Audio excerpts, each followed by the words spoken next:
All right, Ray. Good to see you, man. Good to be here, brother. Okay, so a little bit of background for the listeners. You got me onto the work of Eustace Mullins, and then I couldn't believe that I'd never even heard of the secrets of the Federal Reserve, and so I fell down that rabbit hole. And please, listeners, if you've not ever read The Secrets of the Federal Reserve, it's an absolute foundational book for any Bitcoiner to read and understand what's really going on behind the scenes there in the formation of the Federal Reserve and the characters involved in setting that up. Uh, then you and I did a book review with John Vallis and another pleb. Damn, I can't remember his name. Jason, I think. And we did a real deep dive into that. And during that interview, you dropped the bombshell. There were a couple of other books, or a handful, or even a library of books that you could recommend to us, but you wouldn't. And ever since, my interest has remained piqued, to say the very least. We got to catch up in Biarritz. We had a little conversation together, and I teased a little bit more out of you. But Terrence Howard dropped on Joe Rogan the other day, and if nobody's seen that interview, that is 3 hours of just bombshell after bombshell after bombshell. And I know you were one of the first people to start commenting on this.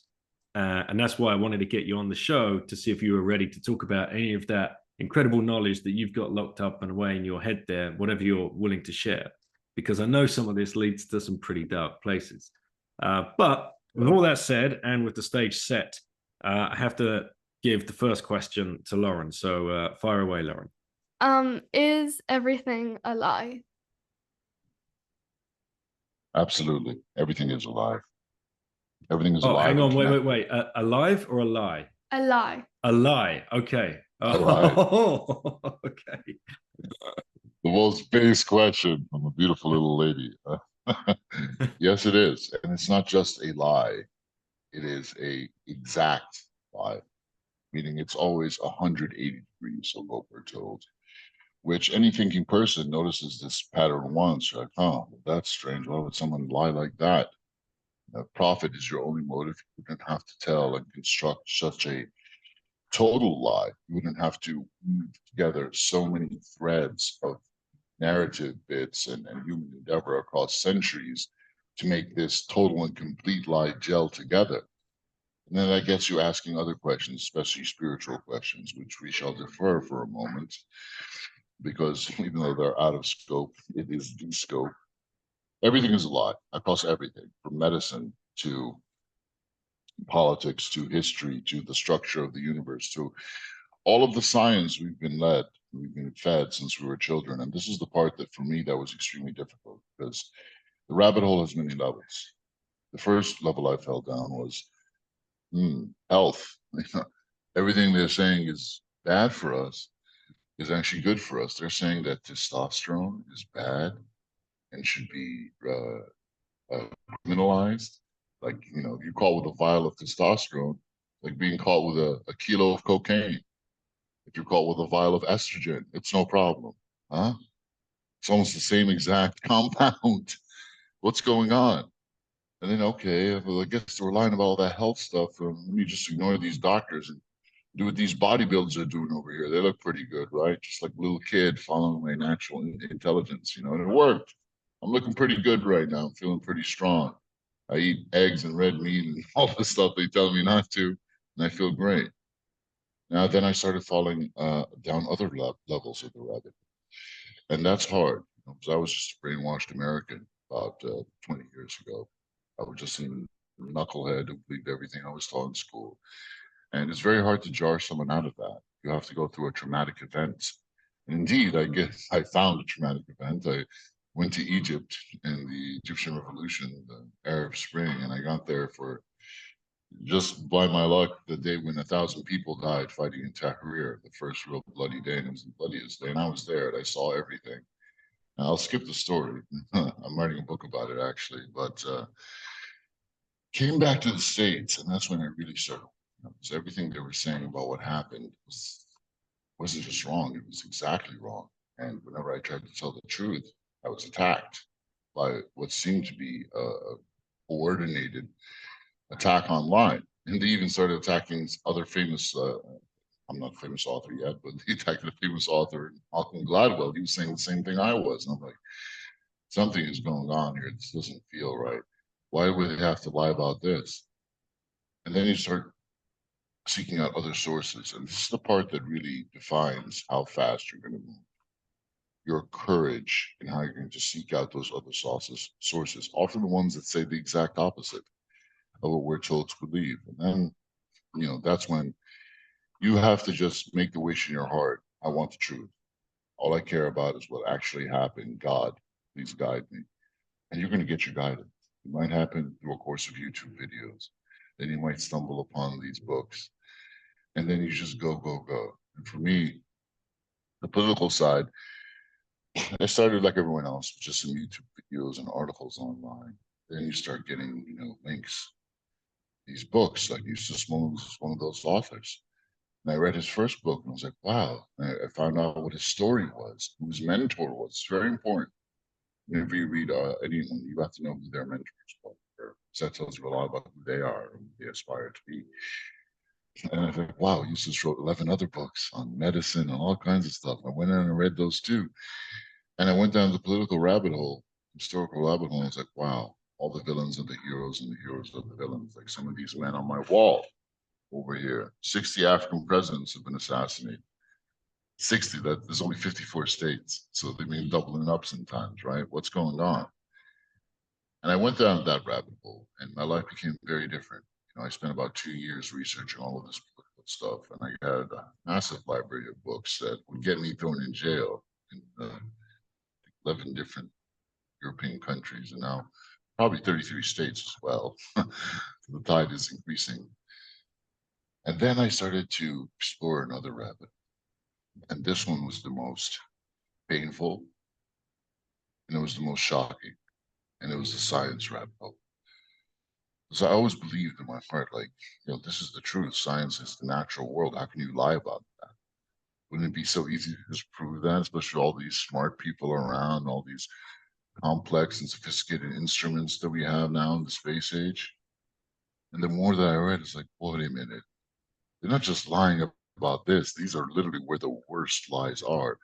And how could anyone possibly string all this together? And that's when you have to go down the spiritual path. As I began to realize, even though at that moment I said, yeah, God is real, it has to be real, there has to be an intelligent designer, a singular source for everything that was created. What I began to see was that I actually did not put God at the top. I was putting science above God.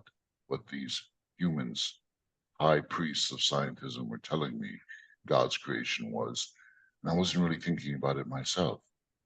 When I gave myself the permission to think just like a child, that's when everything started to blow up for me. And I just had these strange experiences that really showed me that I was on the right path. I remember one of them, I was in southern Egypt near the Sudanese border. And I was visiting some family down there. I started talking to this one little kid. He was like a friend of the family's. And we were talking, and then we got into the topic of, space and how the earth, the structure of the universe, and how the earth was moving and all this. And you know how it is. I got real proud because I know some stuff. And always my chance to teach this little kid. And I was like, yeah, kid, the earth is actually spinning right now. He's like, it's spinning? I'm like, yeah, it's spinning. It's spinning at 1,000 miles per hour around the equator. You see?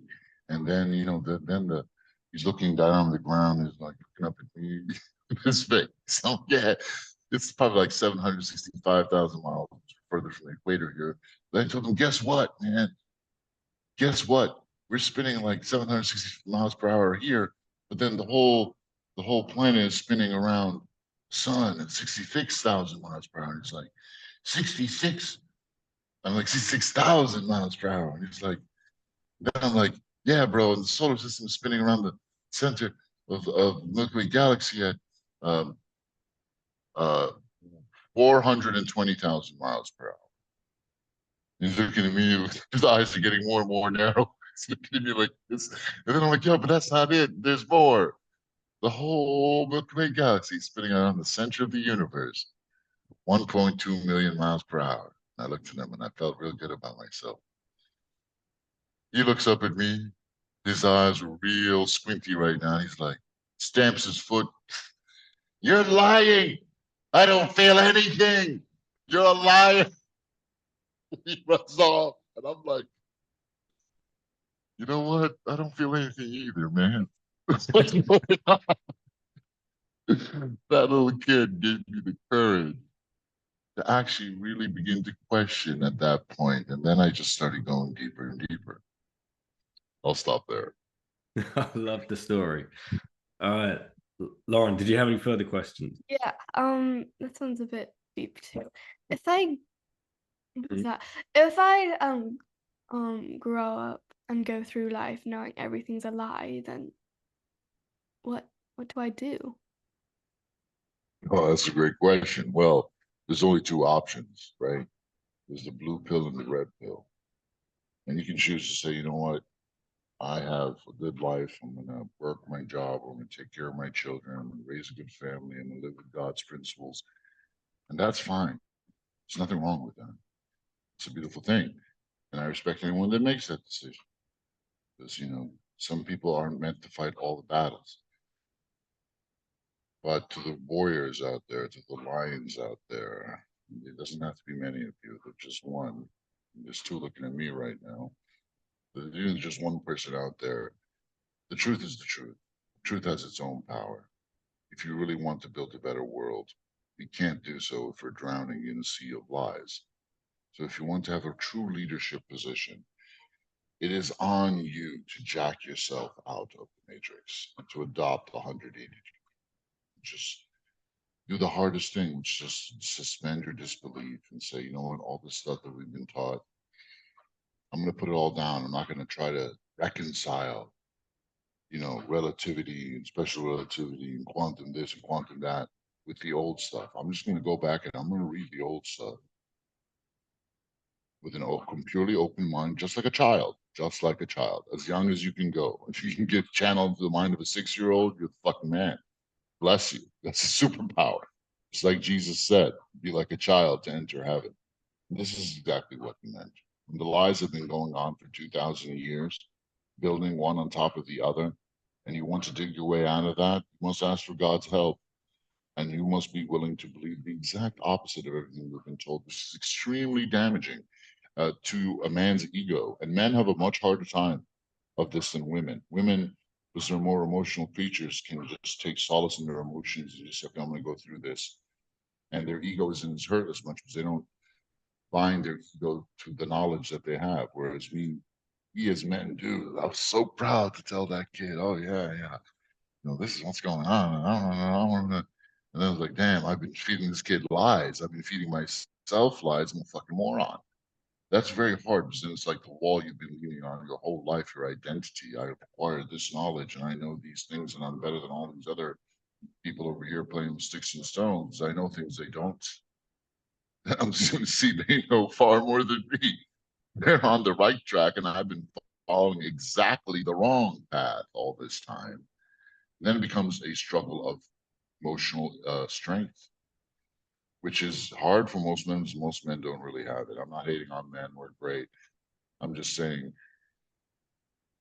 it takes a lot of strength, guys. You're gonna have to go through it, but go through it. Just go all the way to the end. I promise you, at the end of it all, you will be free and you will see the promise of a better world. Because you will have a very pro-human outlook. Malcolm X is right here on my wall. It's this guy right here. A lot of great sayings. But one of them I really like said, if you want to understand, how we can actually create a better future for ourselves, the first thing you must do is you must understand how we got this position. And it doesn't matter if you're, an African living in a rural village outside of Malawi or Nigeria, or, you're an Anglo-American living in a nice suburb outside of Westchester. It really doesn't matter. We all have our different tracks to get back to the truth.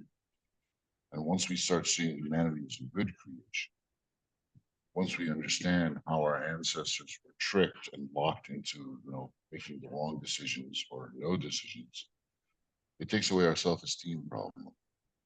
And we can begin to build a better future on real knowledge. It's a scary path, but it's so exciting.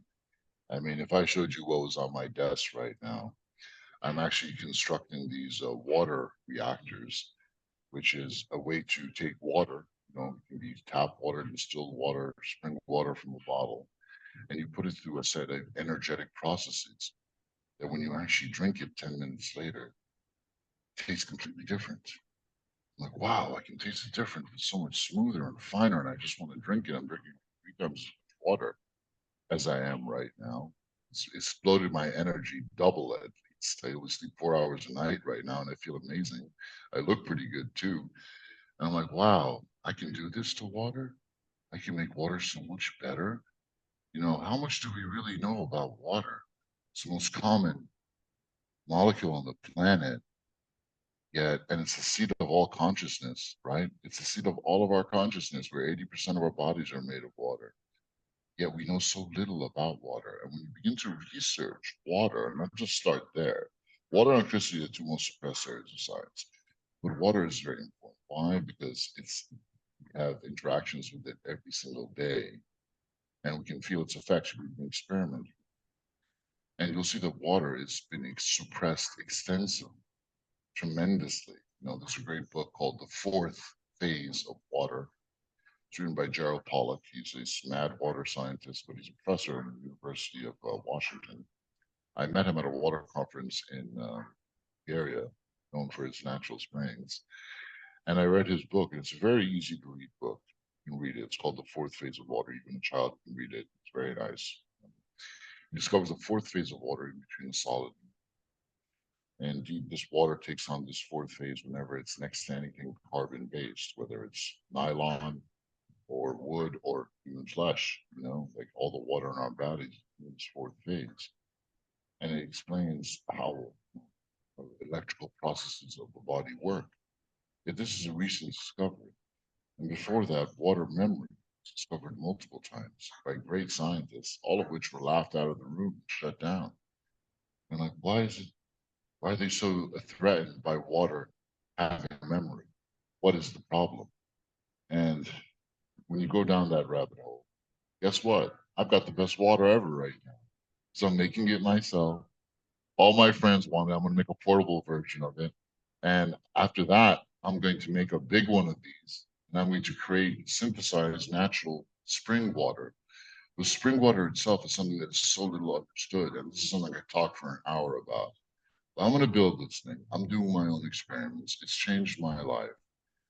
And I have this beautiful new path in front of me where I can gain massive experience points, help heal myself and everyone else around me, and it can lead to so many great things.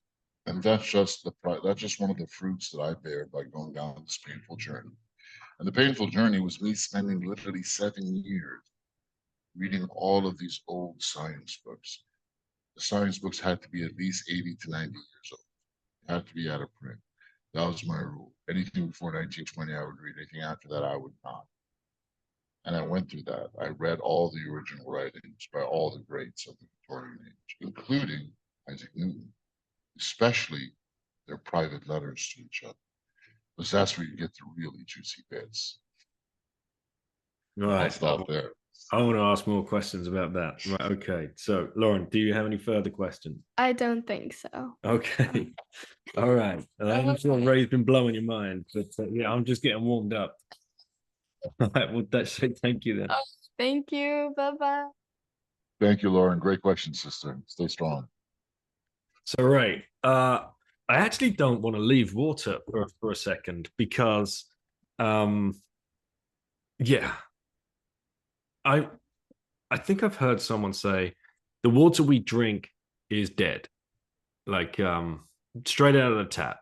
And we live in an area where they don't fluoride the water, or apparently they don't. And that's like the biggest problem, I think, when you've well, look, we've handed over our water. The most important thing to any of us, water, is controlled by a centralized monopoly entity within your town or city or village, wherever you live, right? If you're drinking it straight out of the tap. And you have no idea what they're doing to it, or what they might do to it, or what might end up in there. We just trust. we just trust that they're doing a good job and they're looking after the water and we've got clean water coming out of our tap. But what's going on, really? Yeah, yeah. So Terrence Howard mentioned a name on the podcast. He mentioned the name of Walter Russell several times. And he also mentioned the name of Victor Schauberger. Victor Schauberger is known as the water wizard. He was an Austrian forester growing up around the early 1900s. And this guy never got a formal education. He was just, in the forest, watching water, watching the animals, watching nature. And he got really fascinated with things he would see, like this little fish, the humble trout. And it would just, climb up a waterfall, a raging waterfall, burst out of the top. And it's like, how does this little itty bitty fish do that? And he studied the little trout. He actually called it the mystery, the secret of the trout. He wanted to know, what is this anti-gravitic power these fish have? And he was about the water, how they contain those internal organs, the shape of their body, and the water creates this propulsive effect that manifests, them jumping up a waterfall. And he figured that out and actually built a machine, constructed a machine to be able to emulate that. And it caught the eye of some very notable people, including the head of the Third Reich, commissioned him to bring him in and build those Foo Fighters that all these American pilots reported at the end of the war, these anti-gravity German space vehicles. I don't have much knowledge about that. There's only one or two sources that we talk about that with any authority, so it's not something I want to get into. But Victor Schauberger, this guy truly was the water wizard. He has some amazing books written about him. One in particular is very good. I'm reading it right now. One of the best volumes about it's called One Eye in the Ether by The Rediscovery of the Ether by R. Jupin right here. You can order this on Amazon. It's a great book. It'll blow your mind. It'll tell Victor Schauberger's story. And it'll really get you thinking about water. So Victor Schauberger invented a lot of things, including how to do levitation with water, because at a certain temperature and under certain conditions, water does have certain levity effects.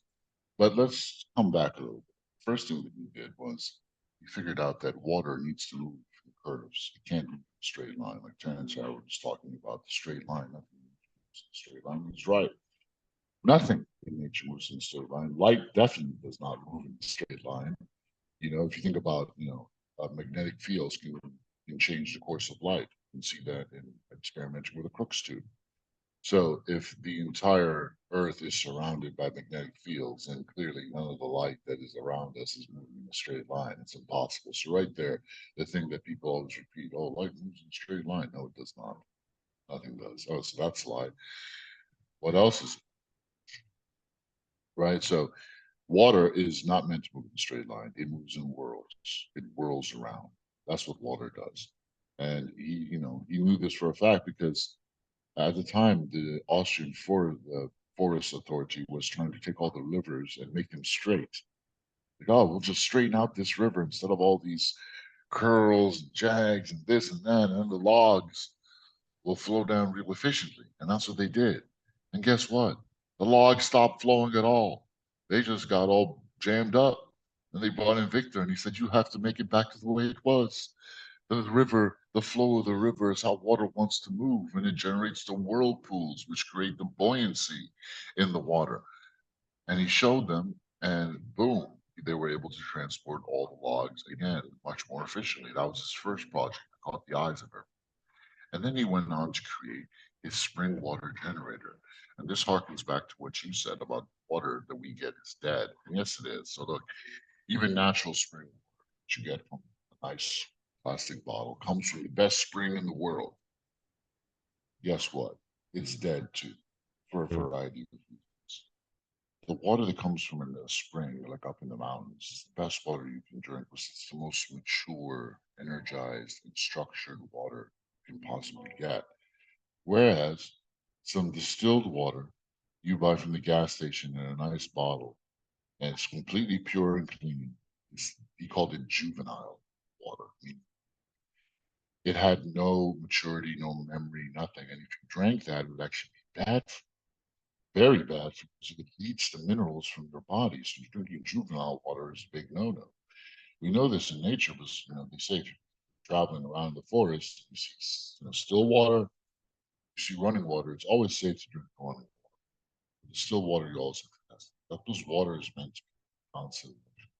In the Quran, it always talks about water as heaven, as where running waters flow.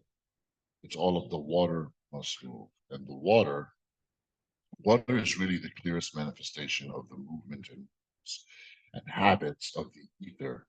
You mentioned the ether quite frequently. That's one of the best things that he did. That's actually at the core of this. I won't get into it right now, but water and how water most closely emulates how the ether and the manifestations and the phenomena of the ether. We can learn a lot by studying water, which is why it's very important to study water. So when water comes out of the spring, guess what? It's super powerful. That's why animals get injured, sick, go to the natural springs to heal. They often heal quite rapidly. We don't really understand how healing natural, fresh spring water is, because the stuff that we get and we put into a bottle, it loses all of its natural spring water potency in 48 hours. And it's just been sitting still in a bottle there, sucking up BPAs. It's not good for you either. It's dead and it's kind of poisonous. But the memory of that spring water is still in the water. So what if you could do something to that still, lazy spring water and wake it back up again? Wake up the memory of that water there is. I can show you right now on my desk. I have a little machine. I'm going to show it to you. I have all these water bottles here, and you can see it's got it's a little vortex here going. You can't see it because the water is kind of reddish. Right now, I put all these vitamins into it. I'm just going to pour some of this water out for myself and drink it right now.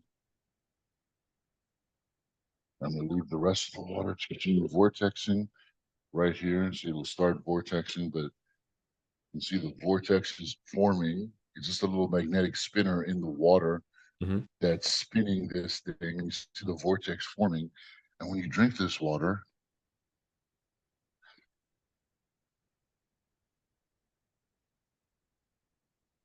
oh man, it is so smooth. It is so, so smooth. I'm not messing with you. It is so, so smooth. It tastes like it's 10 times lighter. If I were to drink normal water, even that unstructured spring water right after this, it hit me like a ton of bricks. I'm like, oh man, that's so heavy. Whoa. But this water just like blows down me and it stays with me longer. And all I did was just twirl it around. And that's the natural way water wants to move. If you ever look at a pool or a stream or the sea, you'll see these little whirlpools, itty bitty ones forming all over the place. That's the way water wants to move, because that's how the heavens move in a counterclockwise motion in the northern hemisphere and a clockwise motion in the southern hemisphere. That's why when you flush the toilet or pour water down up here in the north, it goes down counterclockwise, right? But if you step even a foot over the equator in Kenya or Ecuador, and you do the same thing, the water reverses and goes clockwise. Isn't that like, what? That's real. I've done that in Kenya. You can do that yourself and experiment. Like, isn't that mind blowing? What's going on there? The water is somehow reacting to something that is far more pervasive, like the natural ebb and flow of the heavens. So I can talk about water for quite a bit, but Victor Schauberger is definitely someone that everyone should look into. His writings, his books.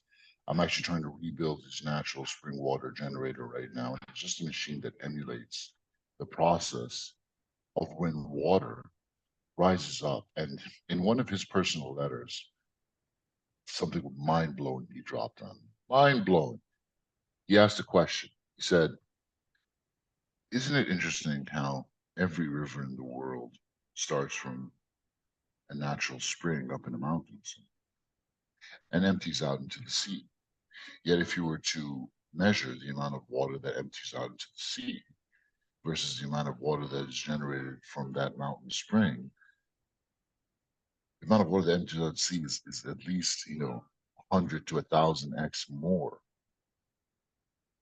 And he asked the question, how do you explain that when you account for all the evaporation, all the seepage, drainage, consumption by animal and plant life that occurs throughout the entire way? Where's all that extra water coming from?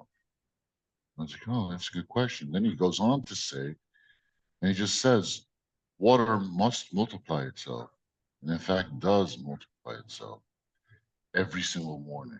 I was like, huh? I kept reading, and he described the process. And I was like totally enthralled here, because look, you get some really juicy stuff from the private letters that these guys write to each other. And I can tell you about some numerous private letters. I can even pull them up here. But let's finish this. So, according to Schauberger, it's when water is rising up from the ground all the way up to get to that spring, right? The water's rising up, maybe hundreds of feet sometimes. And it's picking up all of these carbon-based minerals and salts throughout the entire way as it's percolating through the rocks and the dirt and the soil. So it's getting more and more mature the entire time. And then when it finally gets to the top, there's a very special time. It's about an hour before sunrise, and where something magical happens. That's when this whole thing happens. And the connections here are important. An hour before sunrise is when Muslims go out and pray. It's when Coptic Christians and Orthodox Jews also go out and pray around that time. It's when Rudolf Steiner said that the chemical ether would like be like the maximum exhale of God, in that the chemical ether is like this diaphragm that's above us, where all the moisture is and touches the earth. He called the earth a living, breathing thing. Rudolf Steiner was this Austrian mystic who founded the Waldorf schools.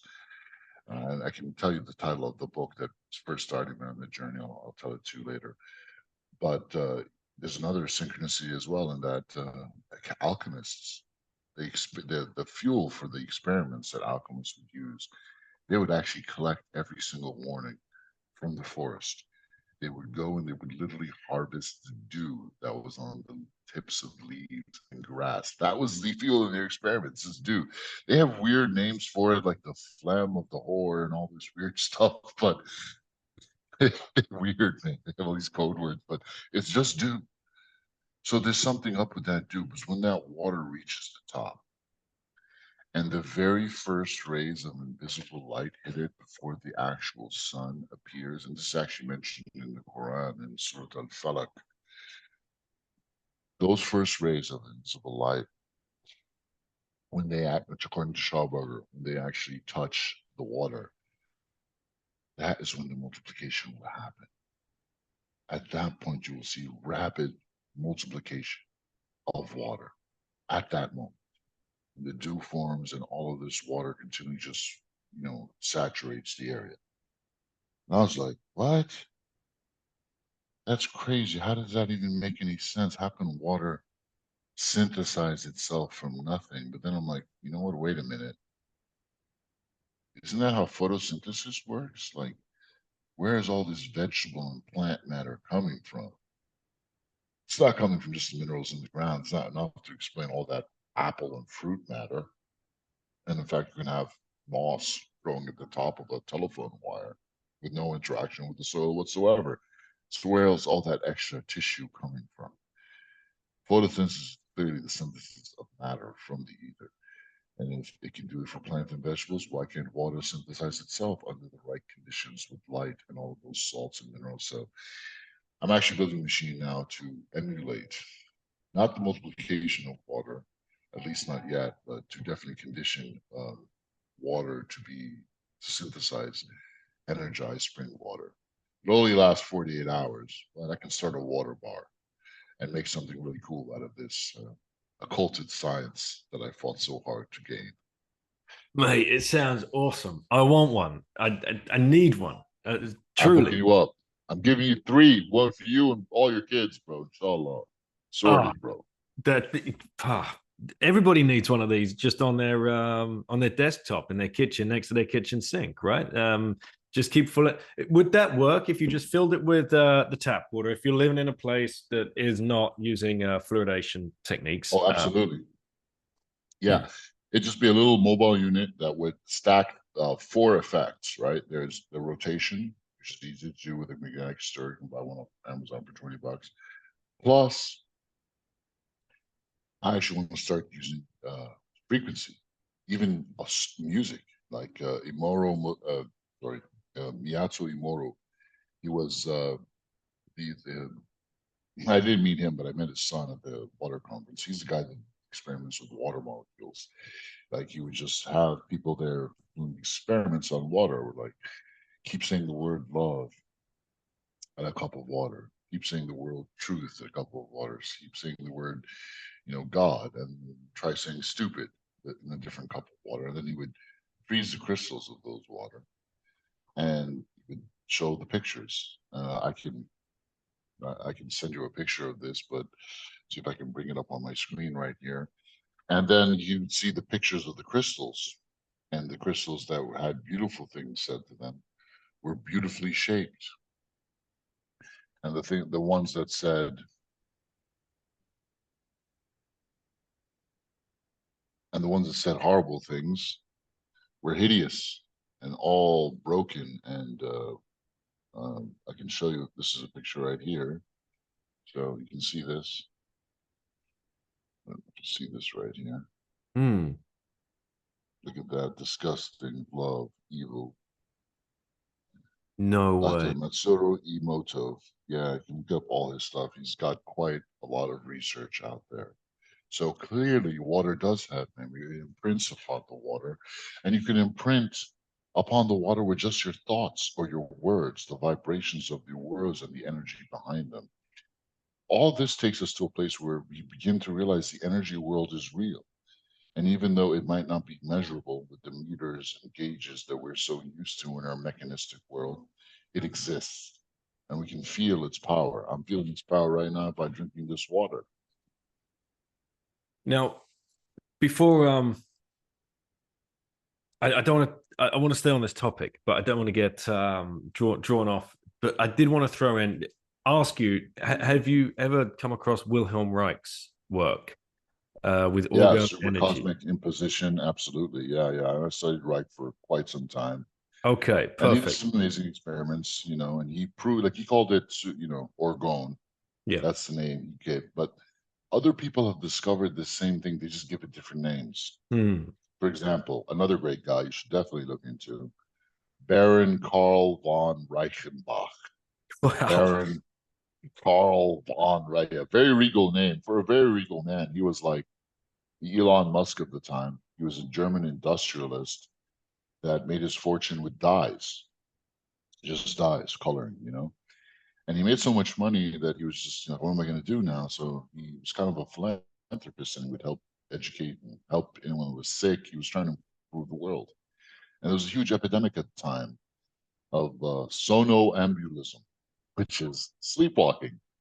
All of these it was like an epidemic sweeping Europe at the time, like the 1860s. And all these children were like waking up in the middle of the night and walking off the roof, and people didn't know if it was contagious. It was like worse than having COVID. People were freaking out. So he managed to win people's trust, and he got a bunch of children together, and he put them in these dark rooms and would let in like little bits of let in new variables at a measured pace, as a good experimenter should do, trying to find out what made them sleepwalk. And it was only when the thinnest sliver of moonlight touched their skin that they would actually get up and start sleepwalking. She was like, "Oh, it's the moonlight." But wait a minute, is it the light of the moon or is it the energy of? So we did the same experiment, but closed the windows, attached a copper plate to the roof. I was hitting it and the copper wire from that plate, that dish, ran it down and touched the child's skin with it. And it touched the skin. The child got up again. So it was the energy of the moonlight, not the light itself. So he continued doing these experiments, and he published all of his experiments, his several books. And he called these children sensitives. And sensitives were everywhere. These are, you ever meet someone that, you know, they can't be in a room full of people, otherwise they start breaking out into hives, or they're like, oh, I can feel everyone's breath or whatever. You think these people are weirdos and freaks, but they're actually just very, very sensitive to energy. I am in some ways too, not that sensitive, but if I'm in like a nightclub or a place like that, I just get overwhelmed, just want to run away, you know, because I feel people's energy. Some people can see it. Some people can actually see auras around people. I cannot, but if you mean a pitch black room, darkness with another human, after a couple of minutes, it depends on how strong these auras. I can see a little faint, you know, aura around them. So most people can, I think.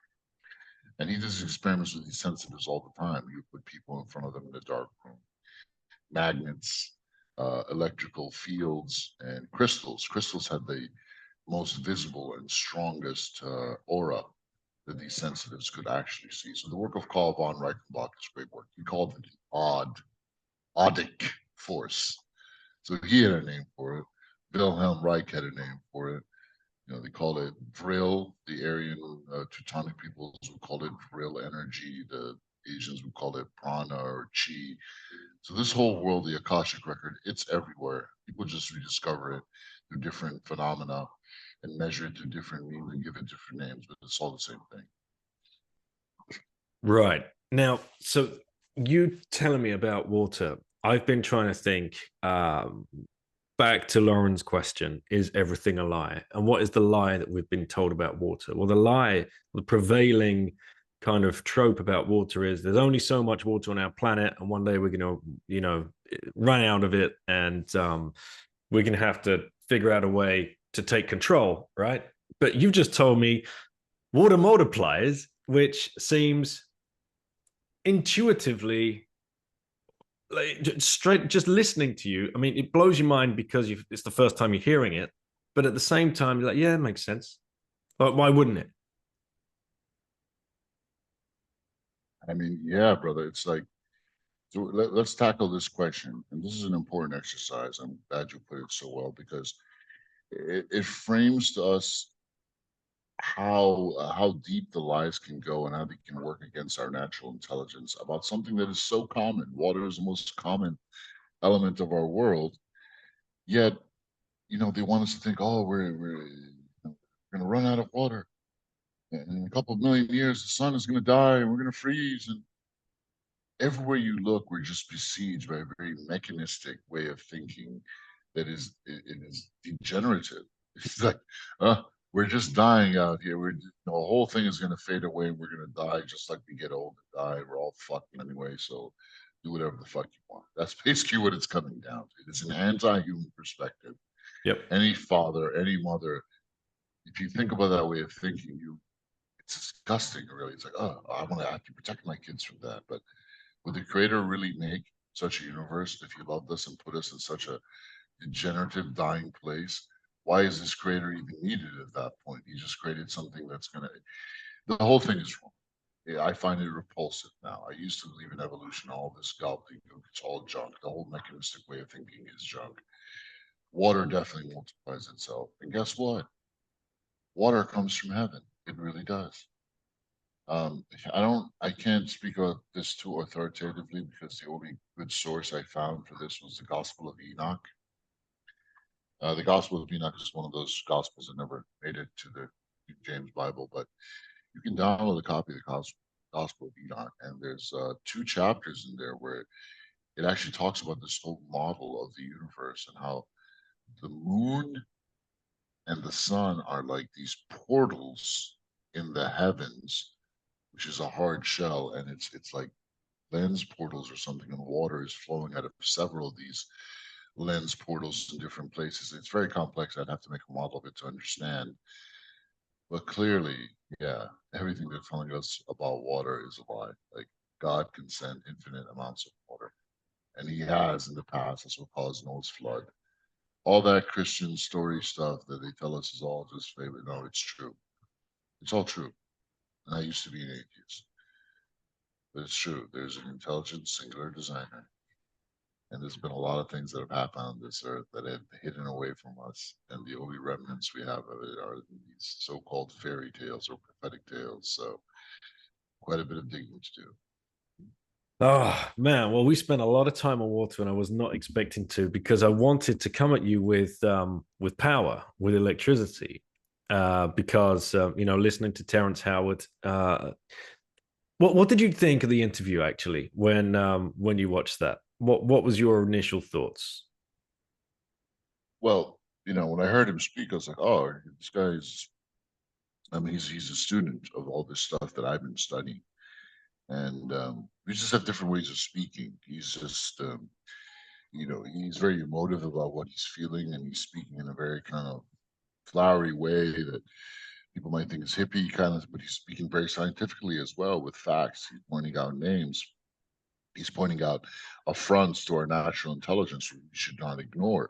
He very, you know, skillfully brought up the topic of the ether, which is it is totally at the core of everything that we're doing here, because something happened in the 1920s. Something happened. You know, that's when this whole concept of the ether was completely just like erased. And we got a completely new type of science to replace it, to make sure no one would ever look there. It wasn't enough that they just buried it. They had to replace it with a completely new type of special relativity, quantum this, quantum that. And when you realize that, you're like, my goodness, what a psyop. You're telling me that all of modern science is a psyop? Wait a minute, but we have cool stuff like cell phones, and yeah, but where does the engineering end and the gobbledygook theory begin? And how can they possibly maintain a world that works somewhat while telling all these outrageous lies? And it perplexes the mind, like, who could put this together? But they did put it together, and the identity of the architect is perhaps out of scope, but this actually happened.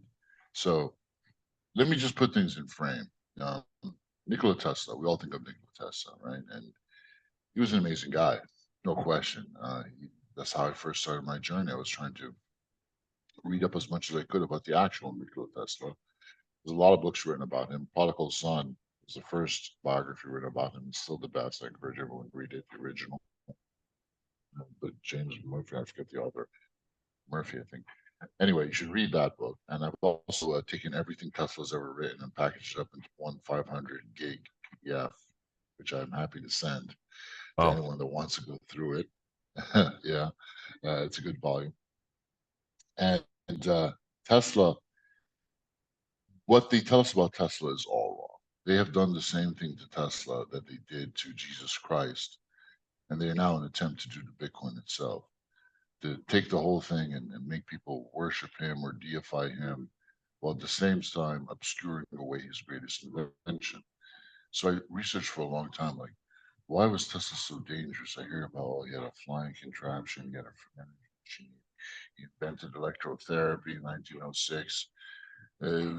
What was his? They were afraid of this guy. Was it AC? No, it must have been something else. I mean, the AC polyphase motor. He was the first one to industrialize that, working with Westinghouse. Someone actually discovered it before, and he didn't discover AC. Most of his actual experiments were DC. So what's going on? All these stories. Oh, it was just him versus Edison, and like, no, man, that's all just psyops crap put out there. First of all, Tesla and Edison, you know, did have a little bit of a competition going, but they both got fucked by these bankers.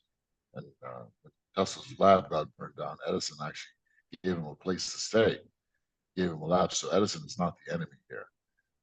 Tesla himself will even tell you that whole story they say about, oh yeah, he robbed him. And you know that story where, you know, young Tesla was working for Edison, and one of the generators broke down. No one could fix it. And Edison said, "Hey Tesla, I'll pay you. I forget the amount, $300 or something. I don't know, whatever it was. If you fix it or something, or I don't know, $10,000 or whatever it was, if you fix it." And Tesla fixed it and came back for the money. Edison laughed at him. Well, I would laugh at him too.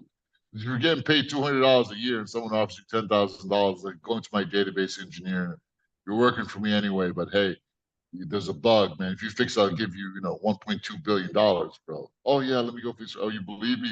He's a moron. I'm sorry.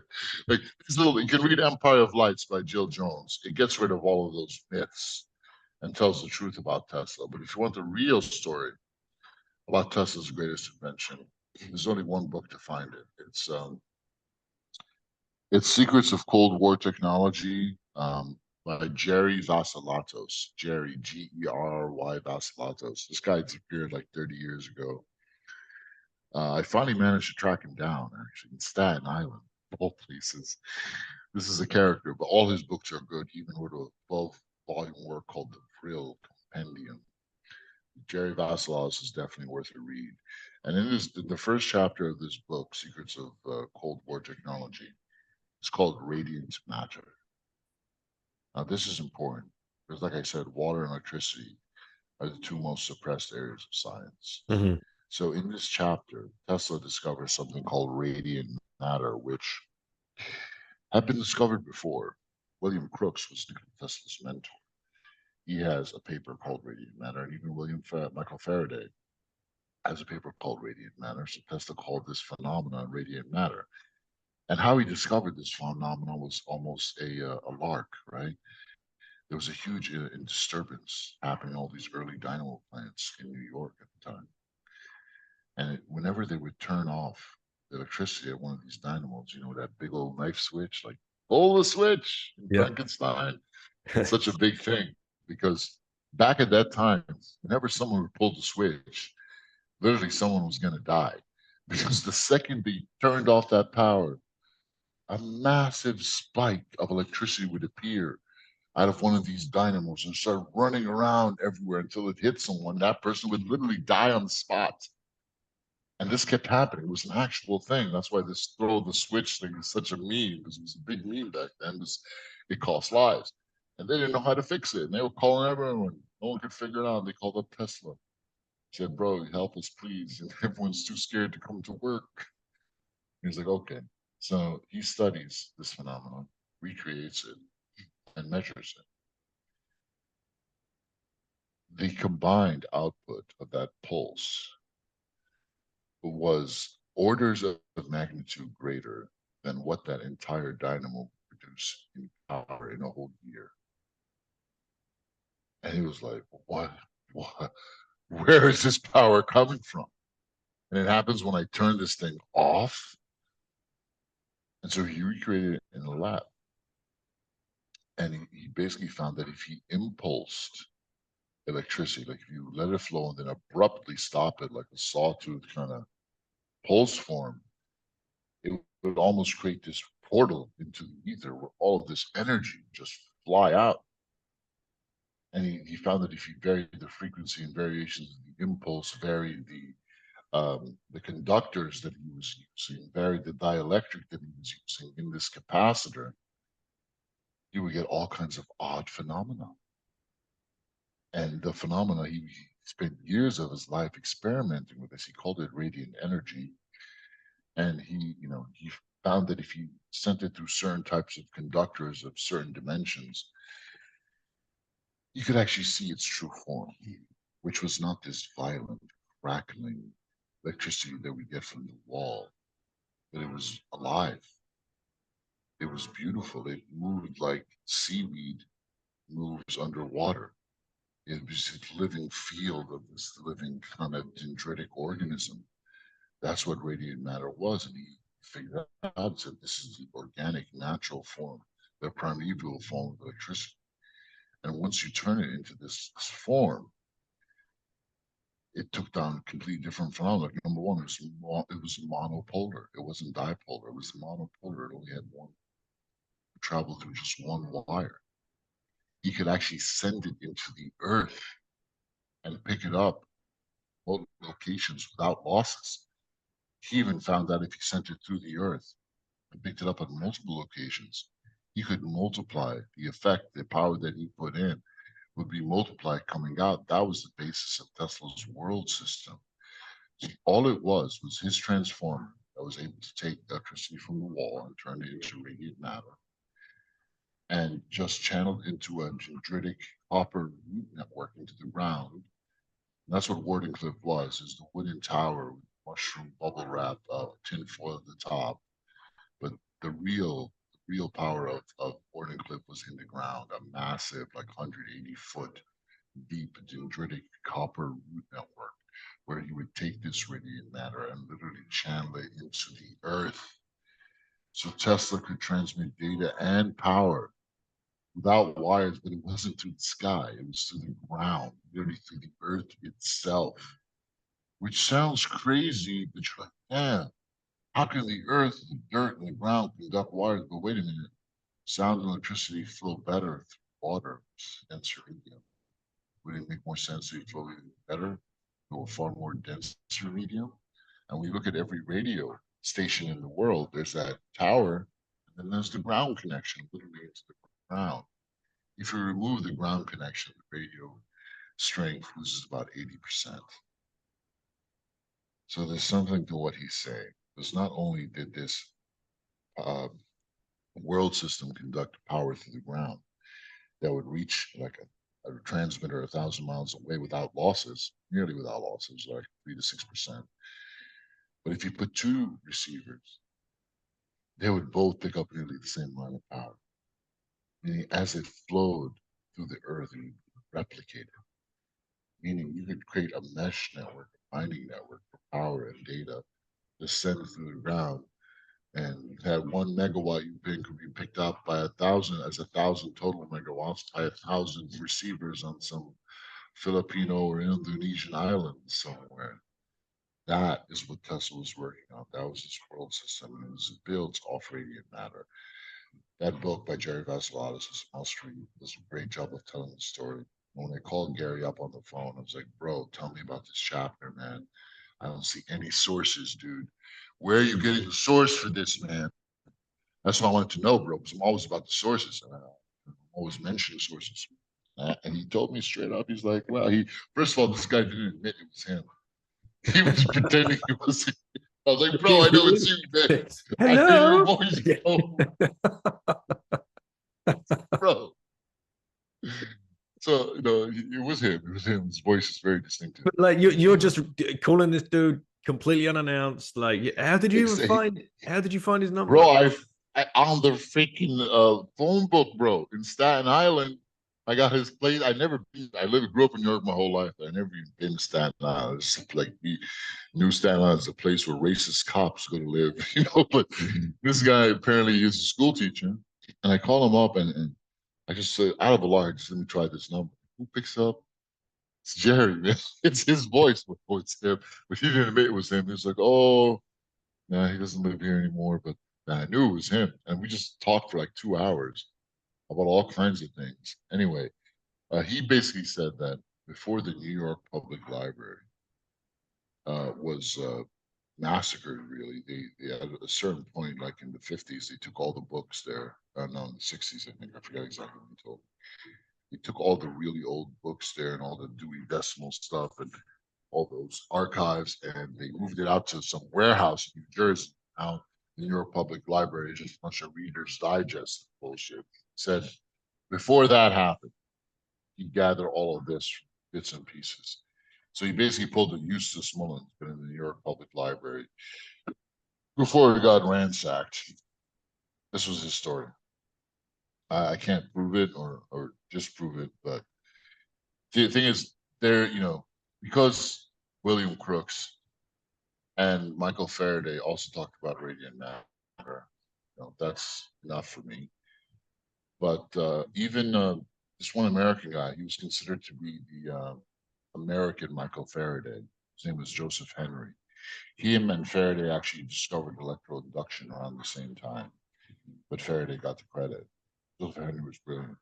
He actually talked about radiant matter as well, just to use that name, but he discovered this phenomenon himself accidentally.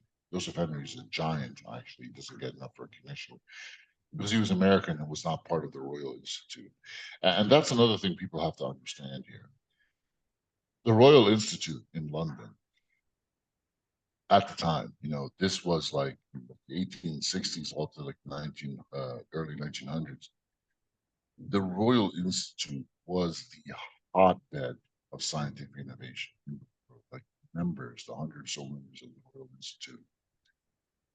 These were the greatest minds the world had ever seen. This was the greatest explosion of science that we have had since, the Islamic age exploded in the 7th, 800s AD. But what happened to the Royal Institute was insane, man. It was just not like you had, Germany at the time had like maybe 4 or 5 guys that were on this level.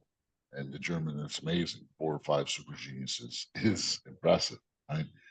But the freaking English had like 100 of these dudes, bro. It was mental.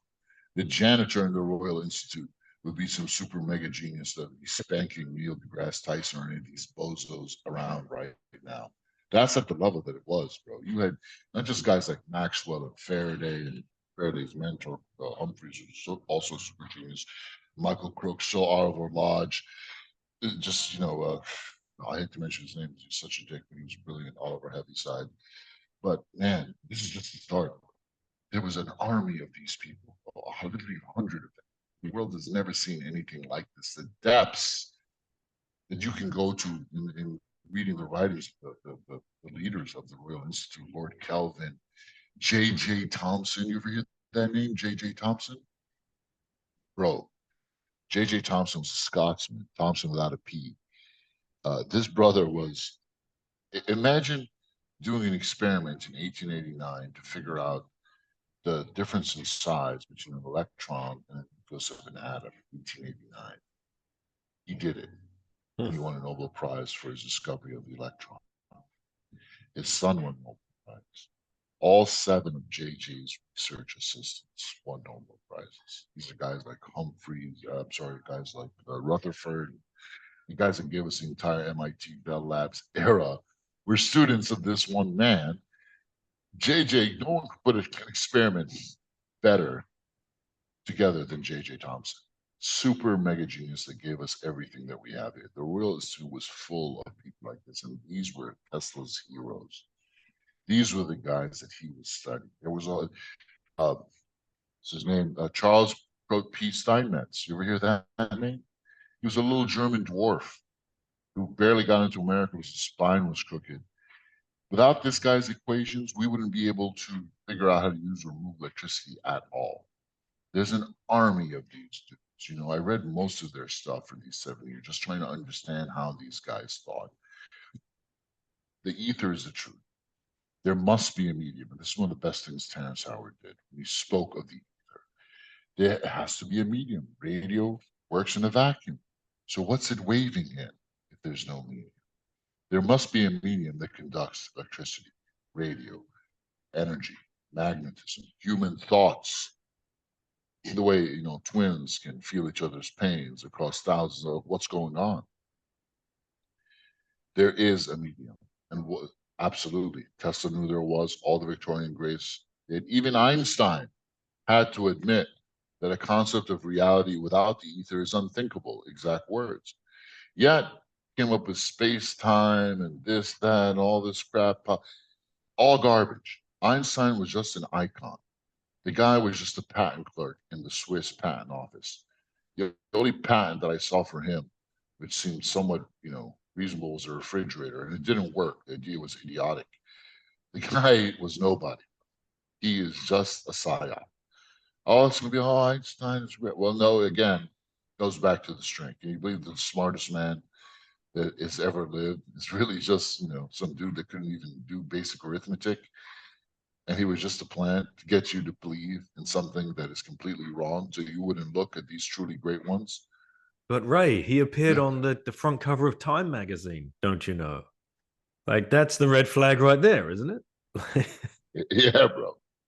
And all these clowns that we've gotten since him, all of them, whether it's Feynman, Sagan, this Neil deGrasse Tyson, this Michio Kaku, like all these guys are just clowns, man.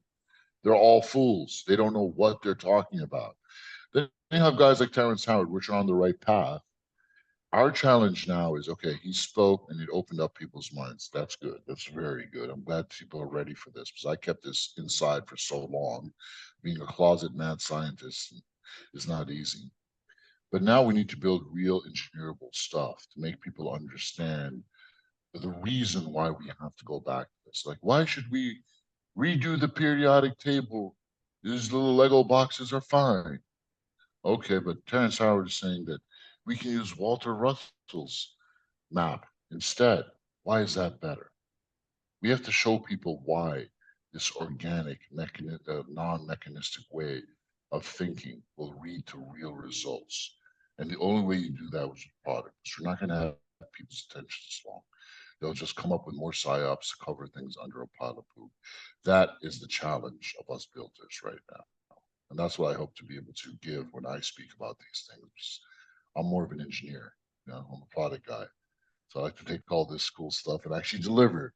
Otherwise, it's just, you know, Terrence Howard there going crazy, and me with my crazy hair here, you know, going crazy. Not enough. Gotta do better. Yeah, not crazy enough, nowhere near. Right. So back to electricity and back to energy. The lie there, well, I think, and you can, you know, correct me if I'm wrong, but this idea of like a perpetual motion machine or perpetual energy, like that's been hidden from us. That these guys figured that out, and God forbid the plebs should ever have any kind of access to anything like that. What? Yeah. Okay. You ready to riff on that? Yeah, I mean, free energy is where a lot of people start, and you're gonna just hit a mound of like scammers and charlatans and bullshitters. You know, there's all these forums, and I remember one of these clowns actually came after me. It was I was just focusing on the real stuff and not selling anything. But all these people, all these gurus, and I talked to all of these guys, these Beardens, and there was just a whole bunch. And some of them had some cool stuff, but they don't really know the answer. They don't really. If they did, they would have, you know, the MIBs would have come to them and would have said, "Hey, all right, you got this that works well. We're going to buy your patent for 10 million, 20 million, whatever it is." So you either take the penthouse in Miami or you get something else like the gun. The same way they treat the colonial clerks in Africa. Same exact template. Same exact template, right? It's the same thing they do over and over again. And it works. It keeps working. Free energy is real. You know, I mean, there's no such thing as free, because you have to build some kind of device or something to pull it out of there and refashion it and use it. But in every spare, you know, cubic inch of space, there's unlimited energy. That's how the ether holds the fabric of reality together. That's how God is omnipresent throughout the world. So this is real. And there have been perpetual motion machines that have worked. Clearly, there's a way to do things. There's magnetism, there's static electricity, there's water, there's all this stuff that we can engineer to make all of this happen. We can make cars run on water. Absolutely. All you have to do is be able to just separate the water into hydrogen gas, which is extremely efficient in a Wankel engine or a, you know, rotary engine like those Mazdas have. Of course, we can do that. Electrolysis is a process that can be made very efficient, and then we can have cars running on water everywhere. Almost did. Cold fusion is a great example of the suppression of free energy. You know, Pons and Fleischmann, two guys that, sorry, was it Pons and Fleischmann? Cold fusion, I'm just getting the names confused. Anyway, there's a great book you can read about it called Fire from Ice, the study of the suppression of cold fusion. It's by a guy named Eugene Malov, who was actually a very, you know, respected scientist at the time. He wrote this book. He went on national radio and started talking about Tesla and the ether. And then there's this paper that I shared online, which is very short, which summarizes Eugene Malov's thoughts about Tesla. And I think it's a great way to get people broken into this way of thinking. He sums things up quite well in a short paper. Eugene, after that radio broadcast, was found dead in his apartment a few days later. A classic.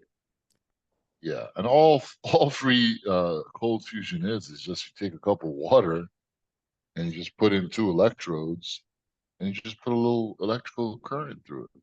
And that's it. That's all cold fusion is. And then you notice, hey, we're getting more heat energy out. And electrical energy we're putting in, what's going on? And then all of a sudden it disappeared. And the book talks about that. So if they're able to press an exciting new, phenomenon like this on one of the most respected technical campuses in the world, they can do anything they want. And this is where people We get get- this is where people get a little bit kind of lost or edgy, or because well, who are they? The classic, who are they? And that's where people turn off. And I think the reason is because it's all just too much to take in and face that truth. Like you were telling Lauren right at the beginning there, it's much easier just to like, no, it's fine. I'm just going to carry on doing my day job and whatever else and blah, blah, blah. I don't want to know who they are. And I mean, you've already alluded to this in this conversation. It's at this stage probably impossible to pin it down to one person. It's just been layered. I mean, thousands of years of suppression. I mean, how deep down that rabbit hole have you been? Because if there's anyone that's been down these rabbit holes, it's you. Yeah, man. I mean, yeah, the thing is to weave, like you said, thousands of years, absolutely true. And the last 400 years, man, this architect has really done the job to weave together so many threads of deception so that they all like lock together in somewhat, optically, pleasing framework. That's a job. Like you think about how the fuck, man, where did it start with Galileo? And he put on there's a great book about it called um, it's by Arthur Kostetler. He wrote The 13th Tribe. His book was called The Sleepwalkers, I think. The Sleepwalkers. And he goes into all of this. Kostetler wrote a good book with that, I gotta say. He doesn't go that deep. There's some places he won't go. But once you get beyond that, you see, man, it is literally an anti-human, an anti-God, just objective that has been put at the very center of all of this intellectual activity, especially for the past 400 years. Insane. An intergenerational mind. There's only one mind could form together, all could just create this masterpiece of deception where it all fits together intergenerationally. A democracy of minds is not enough. I'm sorry, I can't do that. It has to be one mind. It must be one mind. Because you know how great composers and great, authors work. Like, you need one mind to put all this together. And I was like, who is this mind? Who is this person? Who is the architect of this matrix? I was looking for the answer. And again, that's a spiritual rabbit hole, but I went to Catholic school. Christianity just doesn't give us information about this guy. Like, I want to know what his story is, what his motives are. The Orthodox Christian Church has much more information than I got from Catholic school. And then Islam has, even more. And once you go down that rabbit hole, then you're like, okay, at least it makes sense now. And people like us, we need things to just make logical sense. The motivations make sense. There's just this little hater piece of shit out there that is immortal, that just doesn't like us humans, and wants to prove that God was wrong, not us. Can you imagine living an immortal life, being set out to prove that God was wrong about us, that we're not worthy, that we're not his greatest creation? What a loser, dude. But he's been working hard these past 2,000 years. Yeah. And we're in a pickle right now. He's got some So, fans too, which is a little strange. Yeah, these people are weak and stupid, man. And when they stand before God, God's gonna ask them, why did you turn? They're gonna say, oh, the devil, he was lying to me in this, and the devil's gonna be like, ah, sorry, I was just whispering into your ear. You're the ones that carried this out with your own hands. They're going to get their justice at that time. But for now, bro, we're in the test. We're in the game. And God will test us by the intentions of our deeds. Your intention must not just be to always do good. It must be to get to the actual truth. The truth counts. It does. Because without the truth, without knowing what actually happened, we don't know how we got here. If you don't know how we got here, we'll never mount a real offensive going forward to take back what is ours. That's why it's important to have lines. That's why it's important to talk about these things and to get to a level where you just feel, comfortable, you know what, doing this, just taking all the shit they put on our table and just being like, you know what? God, all of it just wiped off the table because none of that can be there if you're going to build on the real model.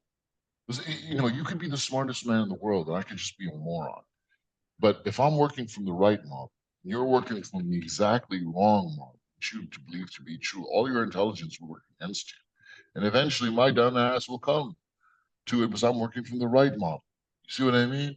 Mm-hmm. This is the situation that we are in. This is how they can manage to convince so many smart people. When I talk to people about this, they're like, but Ray, wait a minute. We must be able to integrate, you know, relativity, quantum mechanics. There must be a way to redeem it somehow and bring the union of the modern and the classical into unison so that we may all prosper. I'm like, no, fuck no, you're fucking nuts, man. Take that shit out the trash. All of it's gone. Not a fucking modicum of it should be left in your mind. And if it is, you're not going to make it. Truth hurts. Yeah, it certainly does. So let's touch on the frequency thing, which Terence was talking about, and you've mentioned already about the periodic table, and I've forgotten the guy's name that you said. That they show the periodic table in like a flow state. It's beautiful, and it Walter makes Russell. Walter Yeah, Russell, right? Okay. Walter. And when you see it, you're like, and the way Howard explains it on the Joe Rogan show, you're like, yeah, again, you're like, well, this way makes way more sense and would actually be way more intuitive for any kid to learn rather than sit down, shut up, study this square piece of paper and all of these blocks and try and remember as many as you can by rote, because that might come up in the exam question one sweaty afternoon in a gym in the height of summer when you've got an hour and a half to like plow through. Don't get me started on the education system, right? But like frequency between like the noble gases and the elements on the periodic table, and then frequency through the ether, and then frequency through us, through water, through carbon, through hydrogen, everything that you've already been, touching on. That there's a very good friend of mine, Hodler than Thou, Sir Badminton, big shout out. He brought up to me about 2 or 3 months ago. He's like, he's a musician. He's like, did you know they changed the frequency of A, like back in like the late 30s, 40s? He's like, there's got to be something there. Why would they do that? Because as a musician, you find A, that's your foundation, and then you work up from there for all of your other musical notes. It's like, so ever since the late 30s, early 40s, we've been playing different music. And if you think about all the classical composers, Mozart, Chopin, they were playing on a different frequency, mate. Different frequency. So now you're like, holy shit, is music a lie? Like, and when listening to Howard and remembering what Sabat has told me, is like, oh my God, like, holy shit, is this how they, is this just another controlling mechanism, another technique? Absolutely. That makes perfect sense. I mean, even the English language, which we both know well, like you can just see how it's optimized to keep us weak, like just the way it is. Like Greek isn't like that. Like this whole, I'm not sure now the English by any means here. This is the West has been corrupted by dark forces, and they don't want us to have any civilization. And they will stop at absolutely nothing, and they will tweak and change every little bit of history, every little bit of geometry that they can to create a world that is upside down, where our starting point is broken. So we can never get back to the greatness that gave us composers like Bach. These syncopated, classical works that were built off real creation, like the blueprint of creation. The same as these amazing cathedrals. that were built in Europe. But I mean, bro, you can't build them. No one knows how to build those things. What did those things even do? Were those things just fancy buildings with those flying buttresses and those huge antennas? And oh yeah, and Europeans were just doing some fancy shit, but didn't actually do anything. I don't think so. I don't think so. There That's was a another lot going thought on. that occurred. Another thought occurred to me recently, just because where we live, we're in medieval rural France, right? Where there is still a ton of beauty. And you walk around, and I was just driving down into one of these towns, and you see the spire. You see the spire from the towns wherever you go, and you think about like the pyramids, and I'm sure you've watched Graham Hancock and all of this, and the theory that they were a communication tool, as well as perhaps even a power generating tool as well. And you're like, huh, were these spires, were they really just to ring a bell? Like, was was that it? Like, would you go to those lengths really? Like, I don't know. Again, it's like you say, sweep everything off the table and look at it through like a 6-year-old's eyes, and the world becomes a really interesting place again. Yeah, you have the wonder and the excitement. Like, wow, man, we can actually have flying cars and all of the like, wow, why are we sitting here at this artificially like suppressed level of civilization and we think we're civilized? This is a joke. The medieval Masons, you think that the dark ages of Europe, that's when all those amazing architectural wonders were built. And you're telling me these were just a bunch of medieval peasants with fucked up teeth and they were just walking around. I mean, bro, I don't know. I know, man. The Dark Ages look pretty lit if you look back at the old buildings. Like, unbelievable. And they still stand today. And if you go to visit any city, I guarantee you, as a tourist, the first place you want to go and check out is the old town. That's Yeah, where you're drawn to. And why? Why is that? Why do you just want to go? Where's the historical old town? I want to go and look around there. I want to go find a little restaurant in there and have a beer and have whatever the local food is and just watch the people go by. Why are you drawn? Why are you connected to that? yeah, brother. Our natural intelligence is always talking to us. We're going to look back at this time as a truly dark age, the darkest of dark ages. We have been drowning in a sea of lies about everything. And it's really up to us to guide the younger generation to make sure they have all these materials in a way that is bullish. We can educate them off to a bullish start, which is why I'm working on products here. And I'm doing the finance thing right now. But believe me, the moment I can break away, I'm going to be in the lab, 8 levels underground and sub-level 8, bro, working on all this stuff. Man, this science is jealous of it. She must have all of these.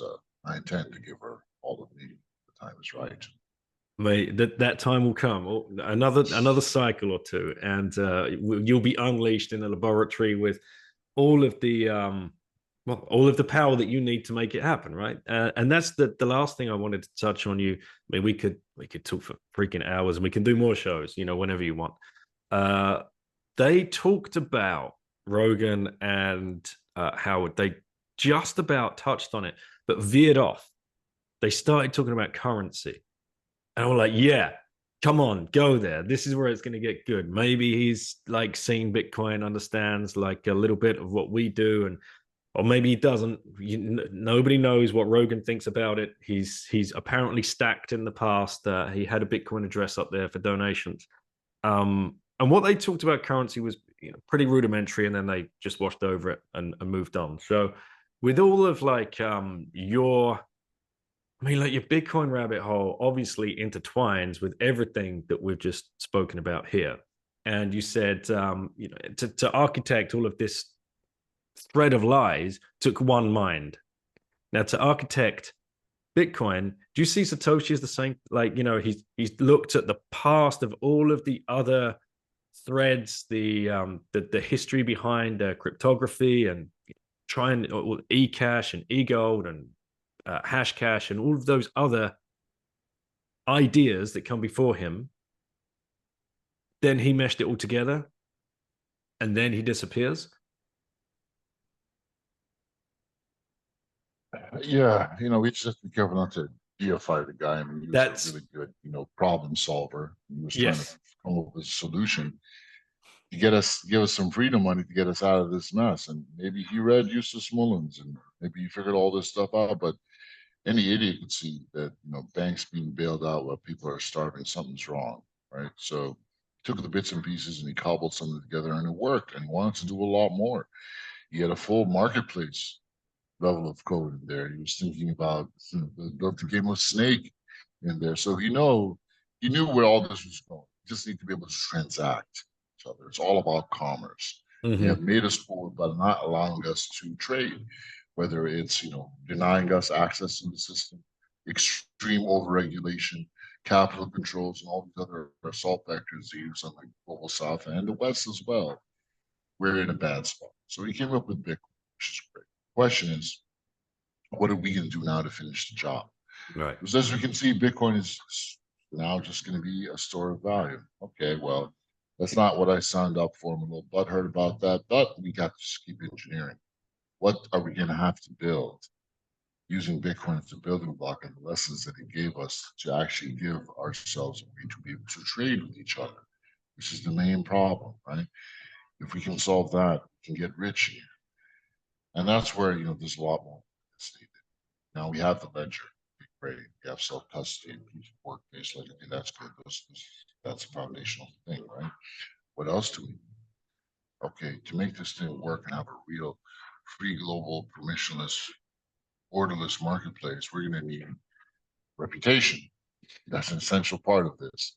Someone's going to have to build that. I'm working on that right now with CivKit and Where the Stakes. Very, very, very hard. Especially on Bitcoin, we're doing it. So I built marketplaces.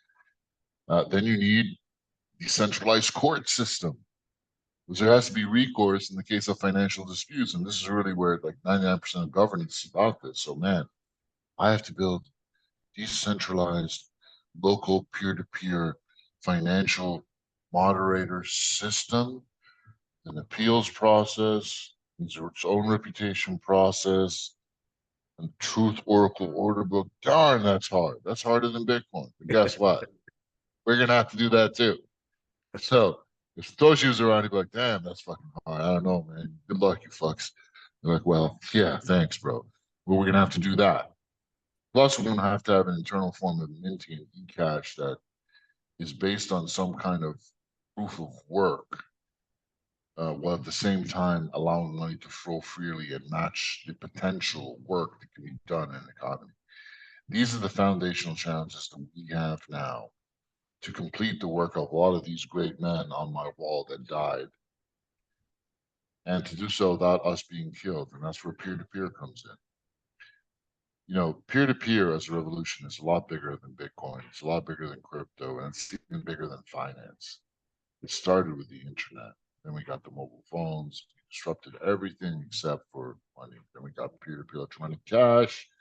That's going to do it. But no, now it's just, kind of peer-to-peer, or you just kind of gold that sits there. So we gotta use, okay, great. Well, let's keep building and let's finish the job. And that's why we're here. Because if you finish this job, then all the other stuff can happen. The reason that science is so suppressed and it can trick all these smart people is, guess what? Your mind and your opinion and your work doesn't matter unless you get money to fund it, and who controls the money.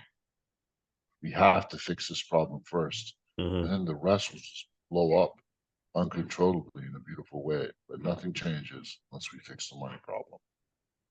Now so Tesla, it comes back to Tesla, right? Was it, if you understood the numbers, if you only knew the magnificence of 3, 6, and 9, you would have the key to the universe. And this is a book, the simplest Bitcoin book ever written, by Kisa Luna. If nobody's read it, it's freaking great. It's such a little gateway book. And this, the math is based on a tweet by @level39. And Satoshi, I don't know if this is his ode to Tesla or not. So 24 hours in a day, 2 + 4 is 6. That works out to 144 blocks per day. 1 + 4 + 4 = 9. That's 52,560 blocks per year. 5 + 2 + 5 + 6 plus 0 equals 18, which 1 plus 8 equals 9. 52,704 blocks per leap year. 5 plus 2 plus 7 plus 0 plus 4 equals 18. 1 plus 8 equals 9. 21 million coins. 2 plus 1, then all the zeros, equals 3. 33 halvings. 3 plus 3 equals 6. Difficulty adjusts every 2016 blocks. 2 plus 0 plus 1 plus 6 equals 9. The reward, the block reward halving happens every 210th thousandth block every 4 years. 2 plus 1 plus 0 to 0, 0, 0 equals 3. I mean, it's all there. Is that coincidence? I mean, yeah, he was definitely tapping into the code of the universe there, which is beautiful. We need to do the same thing. We need to be thinking like natural philosophers. All of this is about natural philosophy making a comeback and science going back. So all science is just a method of experimentation, variables, until you can get to a recreatable results. That's all science is. It's based on methodology of experimentation. To use that to encapsulate the entirety of the natural world is not smart. It's dumb. That's why Tesla, Crookes, Faraday, all of them called themselves natural philosophers. Mm. Science was like, that's what they do in the lab. It's just the thing to do. And why should we take math and put math above physical reality? Math is a second order power. You do it to model a result and get verifiable results going forward. It's a modeling structure. You're taking that and putting a second order power above a first order power like physical reality. That is madness. Why would someone do that? Everywhere we look, bro, we're besieged by stuff that just doesn't make any kind of sense, you know? Yeah. All right, Ray. Final question. Yes. If you had one last orange pill left to give to somebody, who would you give it to and why? I would have to find the strongest possible person who had the strongest mind that could get us to a place that I couldn't get to and no one else could get to, and I would find that person and I would stuff that orange pill down their throat. And I'd say, welcome, brother. Let's pray together. God is one. Let's make some things happen here. We got to fight to win. Love it, man. I love your energy. Thank you for everything that you're doing and have been doing for advancing the adoption of Bitcoin. You're doing some incredible work. If anybody would like to reach out to you, your Twitter handle, I'll put in the title of the show. They can DM you, I'm pretty sure. Is there any other way that people should reach out if they want to learn more?